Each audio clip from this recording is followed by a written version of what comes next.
Mr. Hadid, let's start with your own story, the story that your family passed down to you about the very early times of the occupation and actually where you born. I was born in Nazareth, Palestine, in 1948. I was born about 17 or 18 feet from where Jesus was conceived. 2 years prior, my parents and few other neighbors have gone down to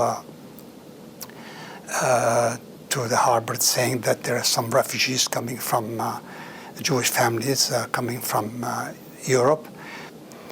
Our house that we have, we've had for hundreds of years. My parents and my uncles and we surrounded us. We had two Jewish families that we picked up at the Haifa harbor. My mother's home was in Nazareth. When she had me, she went to her mother to have me. When she was about to have me, they go a month before. So I was there. I was born, and we went back, and I was 9 days old with my sister Sana, who was at the time about 1.5 years, 2 years old. Went back to Safed. When we arrived to Safed, apparently Safed was completely or partially taken over by Jewish population. My mother came to the gates of our community, which was like more of a Hadid quarters, to get into the house, and we were locked out. And she asked if she can have a blanket for me, as it was getting a bit cold. And they wouldn't even let her into the house to take a single photo or album she wanted to take with her of her children when they were very young, or family pictures, or her pictures when she got married. So that's kind of painful. But what caught my attention is what happened this time, that people were traveling from Gaza out. It touched me because I felt so attached to it because of what my mother have gone through.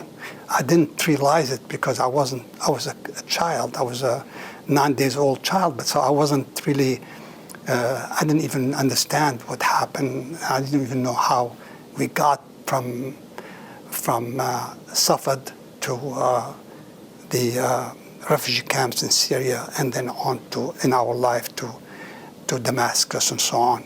So this is when I saw that, it touched me deeply to see how difficult my mother had to go through to get me alive, to at least to a refugee camp. Your daughters Bella and Gigi, they shared their opinion about what happens in Palestine on their social media, and they look sensitive on the matter as well. My kids always have followed their intuition when it comes to human torture, to human nature, what happens to the humans on Earth, from the disaster in Turkey to the famine in Africa and the homelessness in Southeast Asia. They have been involved in these things over the years, building schools for through UNICEF and so on. So there's always been a humanitarian issue in their blood, nothing to do with just being Palestinian. Palestinian just happen to be that their blood is. They're half Palestinians, and they feel very close to the Palestinian cause. They heard about my story. Do you or your daughters, because of your position in the Palestinian issue, get any criticism or blowback from your ideas or views? We get threats. We have, I get a lot of hate mail, and they actually published our phone numbers online, and we start getting hate phone calls and threats, from death threats to major attacks, and they lashed at us, and we had to change our numbers and so on.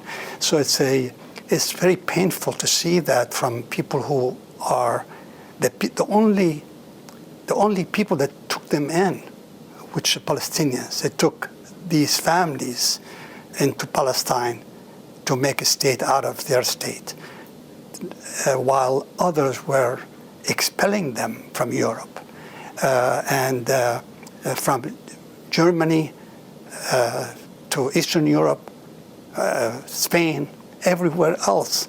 Yet we took them in, and we invited them into our homeland.